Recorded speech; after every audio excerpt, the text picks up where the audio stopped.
কেউ মনে করেন বাসা বিভাগটা উল্লেখ করে, কেউ লাঠি দিয়ে ওই ফ্লোরের মধ্যে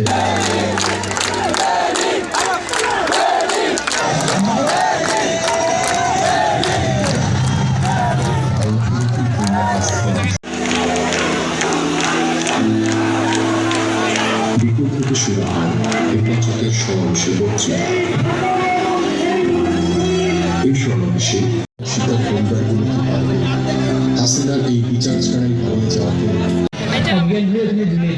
এবং আমরা এমন হচ্ছে যে যখন ইলেকট্রিক শক দেয়, ইলেকট্রিক শক তো মানে ওরা কি করে করার বৈধতা যেন ফ্যাসিস্ট সরকারের অলিখিত অধিকার ছিল।